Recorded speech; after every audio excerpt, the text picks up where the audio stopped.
So beliefs come from people, they don't just float in the air. It takes real people to transmit beliefs. And if you say that certain beliefs are incorrect, then the people who transmitted those beliefs were, for some reason, transmitting incorrect beliefs. The point is not to convince the reader of anything in particular, that comes later, but simply to sort of blow the lid off. And this lid is on what I call the main narrative of U.S. history. It was put in place at the low end before puberty and at the high end after puberty. The low end. Let me tell you about the Pacific Northwest tree octopus.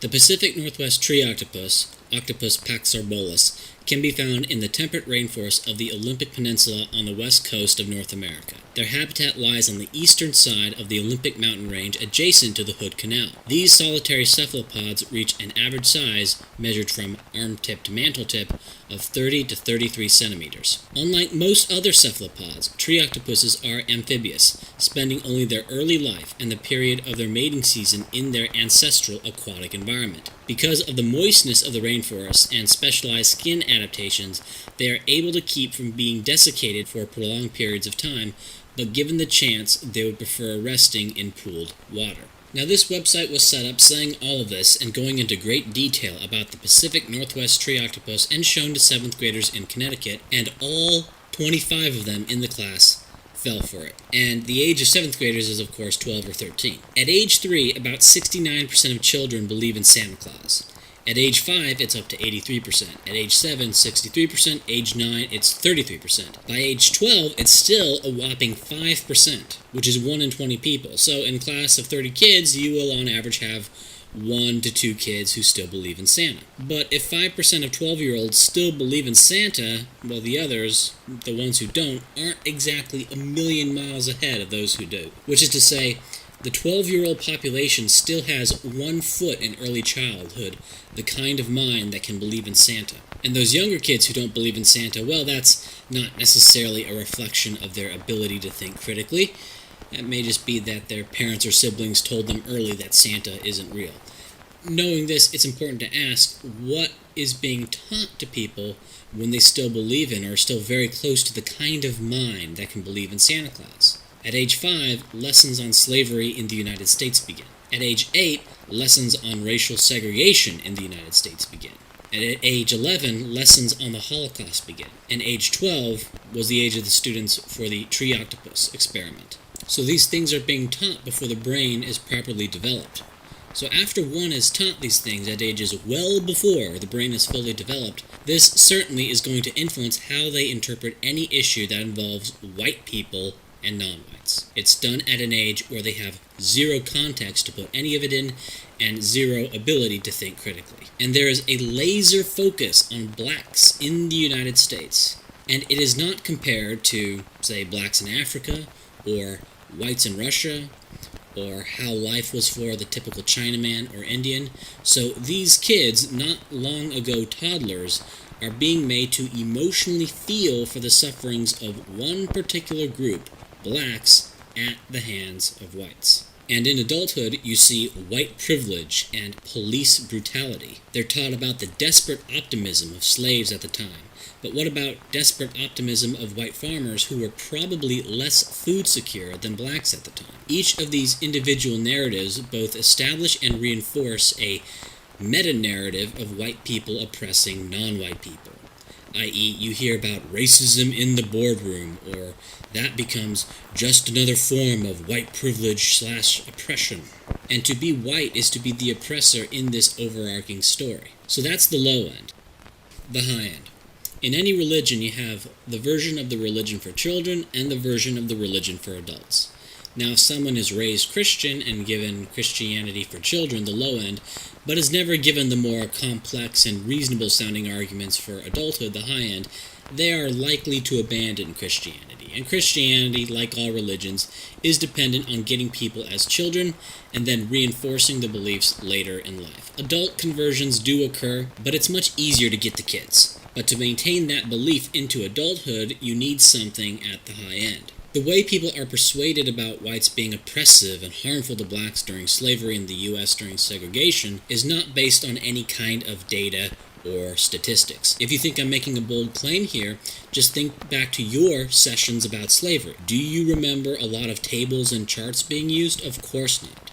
That's not what they were appealing to. They weren't using proper evidence. They used broad claims backed up by anecdote and descriptions of the time. But that's okay, because you knew that off somewhere else there are these great historians who have the truth about slavery all sewn up. They know how many slaves faced corporal punishment compared to non-slaves. They know how much slaves got to travel compared to non-slaves, etc., right? They just aren't sharing this data in high school textbooks. They don't need to. I call this magic science man syndrome. Now, do you think that black slaves worked more than free white farmers? Of course you do. They were slaves. It was horrible. The narrative dictates that they worked harder and longer, and they were whipped to boot. You probably know Toby's personal story about it, even if it was historical fiction. The first investigation of how many hours slaves actually worked compared to free white farmers was done in 1976 by John Olson. 1976, that's 111 years after the end of slavery in the United States. And he found that slaves worked less than free whites. The standard narrative on slavery that you were taught dates back to at least the 1930s, but probably well before that, well before any of this basic research was even done. So the line on slaves working particularly long and hard hours doesn't come from any data or evidence and was put out there before the necessary data or evidence even came into existence. Not until 2015 was there any follow-up on how long and how hard slaves worked, with two separate investigations done by Alan Olmsted and Trevon Logan, both done in 2015. Again, they found that slaves did not work particularly hard. Or how about corporal punishment? That's something that must be very well established. Well, the data on that simply doesn't exist. The only reliable records that quantitatively document corporal punishment are done by Bennett H. Barrow, one guy's records from one plantation. But this, of course, doesn't stop the textbook writers or filmmakers from pushing the corporal punishment trope, nor does it stop them from impressing upon 5-year-olds that black slaves worked particularly hard. Or we can talk about rape. Here's a passage from Thaddeus Russell, A Renegade History of the United States. Quote, "Statistics further suggest that rapes were rare on plantations. Most people of mixed race in the South were either slaves who lived in cities, where opportunities for interracial liaisons were far greater, or free. According to the 1860 census, 20% of the urban slave and 39% of the free blacks in southern cities were mulattoes. But among rural slaves, who made up 95% of the slave population, only 9.9% were mulatto. Of the slave population as a whole, mulattoes made up only 7.7% in 1850 and 10.4% in 1860. Moreover, only 1.2% of the former slaves interviewed by the Works Progress Administration in the 1930s reported being raped by a master, only 5.8% reported hearing about the rape of another slave, and only 4.5% said that one of their parents had been white. According to Fogel and Angerman, all of the available evidence taken together indicates that the share of Negro children fathered by whites on slave plantations probably averaged between 1 and 2%. Even Fogel and Angerman's most hostile critics concede that it was no more than 8%. There's also evidence of significant numbers of consensual relations between white men and enslaved women, which would make the percentage of children produced by rape even smaller. It's interesting that today we take rape accusations with a grain of salt, demand evidence, but immediately presume that white men were really interested in raping black women in the 1800s. Today, white men almost never rape black women, and most white men aren't even interested in black women sexually at all. And so the profound claim that white men in the past were obsessed with black women should require a great deal of evidence. And if you were presented the rape claims as an adult, you would probably demand evidence. White guys raping, but you were presented it as children. And so instead of this being seen as a politically, racially loaded accusation of white men raping black women, it was instead seen as a historical fact because it was told to you at a time when you couldn't filter anything out, when you probably believed in Santa Claus. And so instead of being a claim to be evaluated, it became part of your foundational understanding of the world. In my opinion, what happened is that the abolitionists won the propaganda war and got their view of slavery put into the minds of the public shortly following the Civil War, and it was never really checked until very recently. Certainly there was a propaganda war, and when it's put into textbooks, who are you going to believe? Are you going to believe the abolitionists, or are you going to believe the pro-slavery side? If the abolitionists say there was an epidemic of white men raping black women, well, they won the war,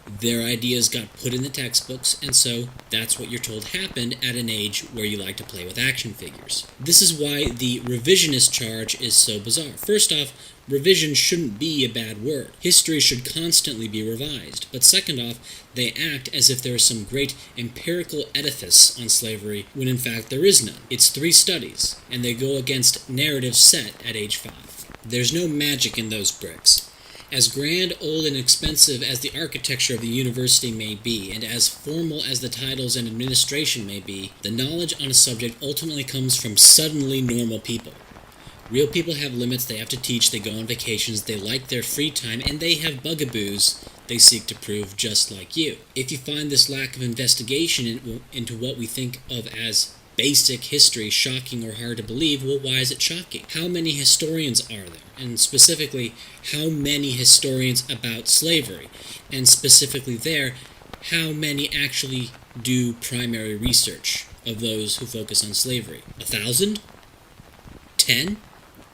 100? If your belief in all of these things is based on trust in authority, this is something you probably need to know.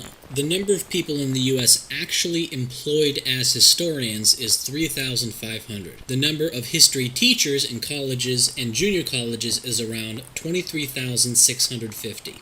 How many of those people, either the employed as historians or employed as history teachers, how many of them do any kind of primary research? Let's be generous and say there are 30,000 people with history PhDs who work either as a historian or history teacher. This is a rough estimate based on the number of history PhDs awarded each year and what proportion of them get employed in the field. And let's be generous again and say 10% of those do any kind of primary research. Now we're at, say, 3,000 research historians. Okay, how many of them deal with the history of the United States? Well, Wikipedia lists 448 historians who study the history of the U.S. This includes some dead historians, but also doesn't include some ones who are probably still alive. So let's say there's around 1,000 research historians who deal specifically with the United States. Of those, how many of them specialize on slavery? Even if a historian specializes in the United States Civil War, he is unlikely to do primary research on the plight of slaves. Well, depending on the year, slavery concerned about 15% of the U.S. population for 89 years of the existence of the United States, and of course, some proportion before that. So now you're going with maybe 150 research historians who specialize on slavery in the United States. That's probably closer to 75. But okay, 150 people. What are they researching? Even those who are researching slavery are not necessarily researching basic narrative. They may be researching, say, the role of women in slave society, or the relation between African folk traditions and Christianity in the slave camps, or something equally banal. Remember, specialization is the name of the game in history today. And for those who do basic research and specialize on slavery, and are investigating the basic narrative questions, things like living standards, work hours, use of corporal punishment, education. When you get down to any one of those topics, you're dealing with 5 to 15 people. You're dealing with a handful of people. You're dealing with for the question of work hours, you're dealing with around 8 guys who study the subject. And they aren't reaffirming what was taught in kindergarten. In fact, on the whole, they're finding new things. And in fact, why should one be surprised about what they find? This is the first time the research has ever even been done. But of course, there are a countless number of teachers who are teaching about slavery, and they would be concerned at the lack of primary research on slavery, right? Certainly, out of all these teachers, millions over the years, certainly they would have voiced some concerns by now. Well, a school teacher teaches a whole bunch of topics, and they're more concerned in general with conveying the curriculum and showing that students understand what is being taught. Could it really be that nearly zero teachers voice any concerns about the veracity of claims about slavery, claims being taught to 5-year-olds? Of course. Say you get that high school teacher, maybe 1 in 100, if that. It's probably not even that high, but let's say there's 1 in 100 who even has these concerns. First off, how important does he think these concerns are? He may think it's unimportant, trivial, and may just ignore it. Second off, how long will he think about these concerns before he has to grade 150 papers and move on to the next lesson about the Great Depression? Third off, if these concerns about the veracity of claims about slavery really got to him, what could he do? Who would he even voice his concerns to? And fourth off, even if he thought up some plans to voice these concerns in an effective way, would he even bother to go through with it? So right there's at least 4 factors that would explain why virtually zero teachers, over the millions who have existed over the years, would ever voice these concerns in any way that would ever reach the public. What about the administration, the textbook makers, the councils where curriculum is decided? Do you expect them to care or even know? The point is, it looks really big and authoritative at first glance, but when you boil it down, it's a shockingly small number of people doing basic research. You see the same names over and over again in the literature. It's a little group that could fit into a single classroom. It would be pretty cramped, but they could still fit into a single classroom. And when you boil it down further to any really specific thing, such as hours worked, such as proportion of people raped, then you're getting down to maybe 5, 10 people. Politics. Let me ask you this. Is the presidency of Barack Obama a matter of historical record or a matter of politics? Or the George Bush presidency, is that history or politics? How about Bill Clinton? History or politics? To ask this question is to make clear that the distinction between history and politics is one of convention and not reality. You certainly wouldn't dismiss any revision of the Obama or Bush presidency as being illegitimate on the grounds that the record is set or something. Now, you may oppose it because you think that the revisions are incorrect, or you may not like revisions being done by a partisan hack, but you're not fundamentally opposed to revision. But if we reach further back and say something like, segregation wasn't immoral or harmful to blacks, well, up bubbles the lessons from the 3rd grade. You're going after something there that is seen as being more set, as more established, as not a political claim, but a historical fact. But you only think that because you were told it at a much younger age and with all the trappings and confidence and signals of academic authority. What if it were reversed, where the crimes of the Obama presidency were taught to kids, with graphic images of bombings being shown to 5-year-olds who lack the ability to understand the context? Sure, by the time they're adults you can explain the context to them and say it wasn't quite so clear-cut, if they don't think you're the devil for even questioning it in the first place by then. Starting at age 5, getting more sophisticated as they get older, learning about the horrors of Obama from multiple teachers, not just one teacher. Sometimes having movies and documentaries about it, Hear the story of Brian Lake, a Tea Party activist who was assaulted by Obama's thugs in the struggle for free speech, free association, and civil rights in the dark days of the Obama regime. A historical fiction based on real events. Do you think kids taught this at age 8 are going to be very open-minded about Obama by the time they're 20? And what if the history of segregation was the domain of bloggers? Martin King wouldn't be a sacred figure. If anything, he'd be more like Ronald Reagan, a political figure, lionized by some and seen as a short-sighted boob by others. In addition to being only nominally distinct from politics, there's no underlying expertise to the historian.